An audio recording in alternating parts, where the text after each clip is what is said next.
సంబంధించి ఇష్యూ మీరు చూసుంటారు.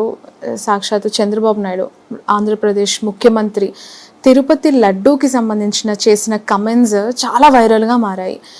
అది టెస్టింగ్ జరిగిందా, అడల్ట్రేషన్ జరిగిందా?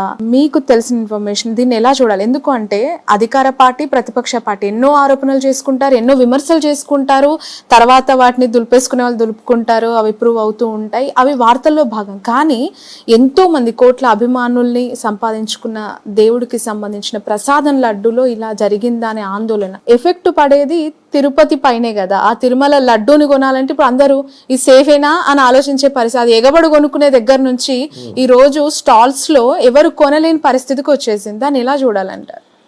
ఇప్పుడు కాఫ్ టెస్ట్ అనేటువంటిది సాధారణంగా చాలా సంవత్సరాల నుంచి కూడా చంద్రబాబు నాయుడు గారి హయాంలో కూడా జరిగింది.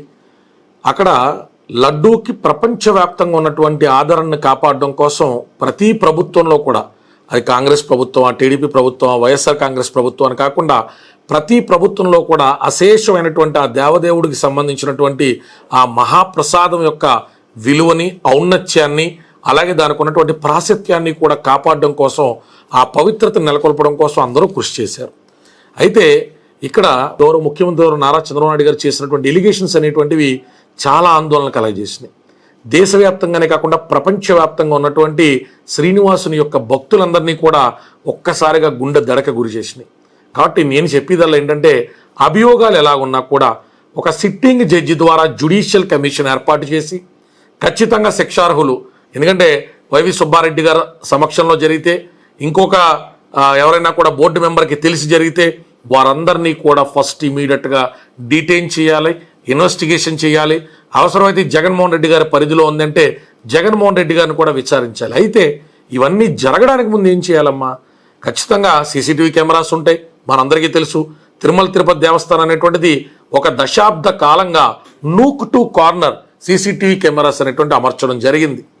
మరి నిన్న గౌరవ ప్రతిపక్ష నాయకులైనటువంటి జగన్మోహన్ రెడ్డి గారు లేవనెత్తినటువంటి ప్రశ్నలు కూడా సర్వదా ఆసక్తి రేపుతున్నాయి.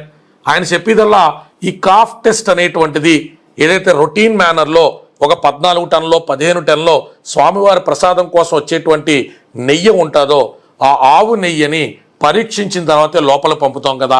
పరీక్షించిన తర్వాత దాంట్లో ఏదైనా ఎక్స్టర్నల్ ఫ్యాట్స్ అనేటువంటివి యాడ్ అయితే తిరిగి వెనక్కి పంపుతాం కదా. టీడీపీ హయాంలో కూడా 14-15 సార్లు పంపారు కదా. మా హయాంలో 18 సార్లు పైనే పంపినట్టు వెబ్సైట్లోను రిజిస్టార్లో కనబడుతుంది కదా. మరి ఈ ఫలానా తారీఖున జరిగింది అని చెప్తున్నటువంటి టెస్ట్ జరిగిన తర్వాత ఏదైతే మనం వంటశాల అనుకుంటామో ఆ పవిత్రమైనటువంటి వంటశాల దాకా కూడా సుబ్బారెడ్డి గారు ఇంకొకరిలో ఇన్ఫ్లుయెన్స్ చేసి టెస్ట్ రిపోర్ట్స్ పక్కన పెట్టండి, పంపించండి అని పంపించారా? ఆధారాలు తీసుకొచ్చి దాని మీద యాక్షన్ తీసుకోమని చెప్తా ఉన్నారు. కాబట్టి ఖచ్చితంగా ఈరోజు 50 మంది భక్తులు మదిలో ఈరోజు నెలకొన్నటువంటి ఆందోళన ఏదైతే ఉందో దాన్ని నారా లోకేష్ గారు అలాగే చంద్రబాబు నాయుడు గారు కూడా బాధ్యతను స్వీకరించి, ఇది కేంద్ర ప్రభుత్వం ఇంకోళ్ళు ఇన్వాల్వ్ అయ్యేది కాదు. గౌరవ ముఖ్యమంత్రి వర్యులు, అలాగే మంత్రివర్యులు, అలాగే ఆ కూటమిలో ఉన్నటువంటి ఇతర పెద్దలందరూ కూడా దీని మీద సిట్టింగ్ జడ్జితో 100 రోజులు మించకుండా కమిషన్ రిపోర్ట్ తీసుకోవాలా, సీసీటీవీ ఫుటేజెస్ బయటికి రావాలా, ఇన్ అండ్ అవుట్ ట్యాంకర్స్ సంబంధించినటువంటి ఆ రిజిస్టర్ అనేటువంటిది బహిర్గతం చేయాలా, ఏ డేట్లో ఎప్పుడు ఈ కల్తీ ఆ నెయ్యి అనేటువంటిది వచ్చింది, దాన్ని ఏ బ్యాచ్ ఆఫ్ ప్రసాదాల్లో వాడారో కూడా ఖచ్చితంగా ప్రజలకు చెప్పి ఈ శిక్షార్హులు ఎవరైతే ఉంటారో వారిని ఖచ్చితంగా ఖైదు చేయాలా. ఎందుకంటే ఎవిడెన్స్ లేనటువంటి ఎలిగేషన్స్ వల్ల గౌరవనీయులైనటువంటి ముఖ్యమంత్రి వర్యులు ఆయన ప్రభుత్వానికి సంబంధించే అది బ్యాక్లాష్ అవుతుందని ఆయనకు కూడా తెలుసు కదా. కాబట్టి ఇందులో ఏదో ఆధారం ఉండుంటుంది. అయితే ఇందులో ఇచ్చినటువంటి టెస్ట్ రిపోర్టు మనందరం చూస్తే ఆ టెస్ట్ రిపోర్ట్ కిందే స్పష్టంగా 7 పాయింట్లలో రాస్తుంది. ఏమని? ఈ రకంగా పాజిటివ్ వచ్చినప్పటికీ ఆ ఎక్స్టర్నల్ యానిమల్ ఫ్యాట్ అనేటువంటిదే కాదు, ఆవు ఒకవేళ జ్వరంతో ఉన్నా, అది ఒట్టి ఆవు అయిపోయినా, దానిలో పాలు అనేటువంటివి తగ్గేటువంటి పరిస్థితుల్లో ఉన్నా, రకరకాల పారామీటర్స్ ద్వారా కూడా ఈ రకంగా external animal fat and adulteration జరిగింది అనేటువంటి రిపోర్ట్ వచ్చే అవకాశం ఉంది అని ఇదే కాఫ్ రిపోర్ట్లో కింద ఉన్నటువంటి 7 పాయింట్స్లో ఉంది.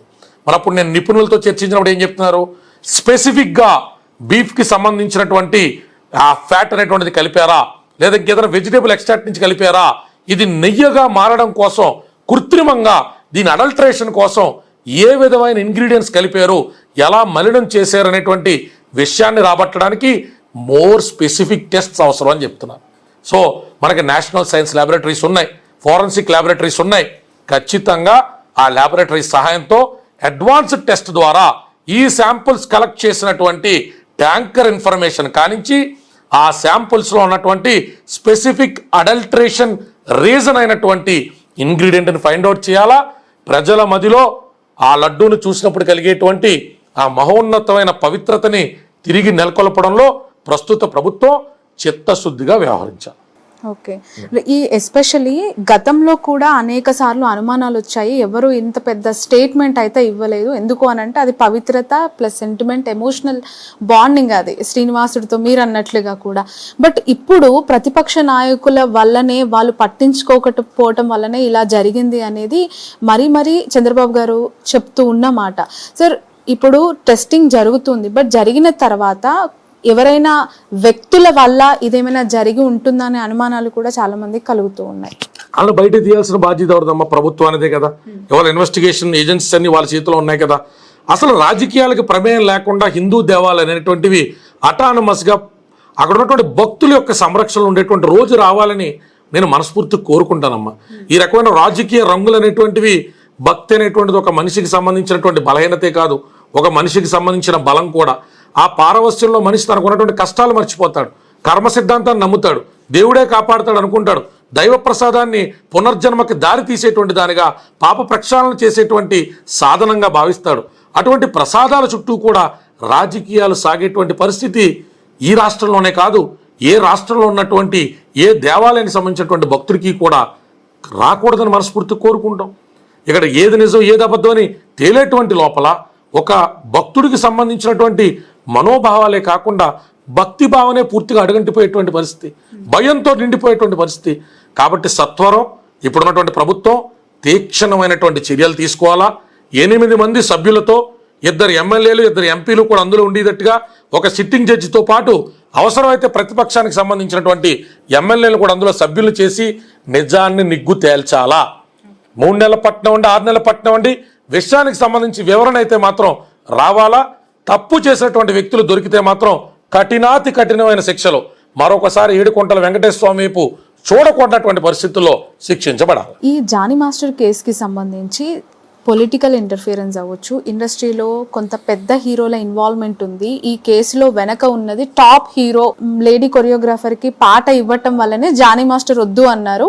ఎందుకు వద్దంటున్నారు అని చెప్పి దాన్ని ఇన్ డెప్త్కి వెళ్ళి చూసినప్పుడు ఈ ఇష్యూ అంతా బయటకు వచ్చి కేసు పెట్టించారు మాస్టర్ పైన అనేది ఒక వార్త వినిపిస్తోంది. ఏమో నాకు తెలిసి నేను అల్లు అర్జున్ గారు డైరెక్ట్ ఇందులో ముసుగులో గుద్దులాట అనవసరం. అల్లు అర్జున్ గారు అట్లాంటి స్వభావం ఉంటుందని నేను అనుకోవట్లా. అభియోగాలు ఏవైనా కావచ్చు కానీ జానీ మాస్టర్ ఒక్కలే కాదు కదా, ఇంకా చాలా మంది మాస్టర్లు ఉంటారు. జానీ మాస్టర్ కూడా తనకు ఆఫర్ వచ్చింది అనేది చాలా స్పెక్యులేషన్ అమ్మా. ఆఫర్ వస్తే అమ్మాయి ప్రతిభ వచ్చి ఉంటుంది. జానీ మాస్టర్ మీద కేసు పెడతారంటే అల్లు అర్జున్ గారు ఇచ్చేది ఏంటమ్మా? అక్కడ సినిమాకి కావాల్సింది ప్రతిభావంతులైనటువంటి డాన్సర్స్, వారి ద్వారా మంచి డాన్స్ నెంబర్స్, వారి ద్వారా ప్రజలకు మంచి ఆహ్లాదభరితమైనటువంటి సాంగ్ అనేటువంటిది బయటికి రావాలా. కోట్లాది రూపాయలు వెచ్చించి తీసేటువంటి సినిమాలో సుకుమార్ గారో లేకపోతే అల్లు అర్జున్ గారో పనిగట్టుకున్న డాన్స్ మాస్టర్ని అరెస్ట్ చేయించడం అనేటువంటి పని మీద ఉంటారని నేను అనుకోను. ఇందులో రాజకీయ కోణం ఉంటే ఉండొచ్చు, అది ఈ పార్టీ ఆ పార్టీ అని చెప్పి బేస్లెస్గా నేనైతే ఎలిగేషన్స్ చేయడానికి ఇష్టపడను. కానీ సినిమా ఇండస్ట్రీకి సంబంధించి ఆయనకి సంబంధించినటువంటి యూనియన్లోనే కొంతమంది ఈయన ఎదుగుదల నచ్చినటువంటి వ్యక్తులు ఉన్నారనేటువంటిది మాత్రం మంచి వ్యక్తుల దగ్గర నుంచి, క్రెడిబిలిటీ ఉన్నటువంటి వ్యక్తుల దగ్గర నుంచి నేను వినడం జరిగింది. జానీ మాస్టర్ తీసుకునేటువంటి కొన్ని నిర్ణయాలు, ఆయన తీసుకునేటువంటి కొన్ని విషయాల మీద పూర్తి స్థాయిలో నిరాసక్తిగా ఉన్నటువంటి వ్యక్తులు ఆ రకమైనటువంటి నిర్ణయం తీసుకున్నారు. కాబట్టి ఏం జరిగింది అనేటువంటి జానీ మాస్టర్ గారు భార్య అయితే ఆవిడ ఆవేదన చెప్తా ఉన్నారు. అల్లు అర్జున్ గారి గురించి కూడా కమెంట్ చేస్తూ ఉన్నారు. నేను కూడా కొంత వారించాను, నేను కూడా చెప్పాను. అటు ఆ అమ్మాయి విక్టిమ్ మీద కూడా మీరు ఎలా పడతారో ఇప్పుడేం మాట్లాడద్దమ్మా, ఎన్ని బెయిల్ విషయంలో ఇబ్బంది అవుతే అల్లు అర్జున్ గారు లాంటి ఒక దేశం మొత్తం కూడా గుర్తించదగ్గటువంటి వ్యక్తి అరవింద్ గారి అబ్బాయి గురించి, చిరంజీవి గారి మేనల్లుడి గురించి కూడా అంత స్పీడ్గా వద్దమ్మా. మంచి కుటుంబం, చరణ్ గారు కానీ అర్జున్ గారు కానీ ఒక స్పోర్టు స్పిరిట్తో ముందుకు సాగేటువంటి వ్యక్తులు కాబట్టి అట్లా వద్దని వారించడం, చెప్పడం మన బాధ్యత, వినడం వినకపోవడం వారి వ్యక్తిగత.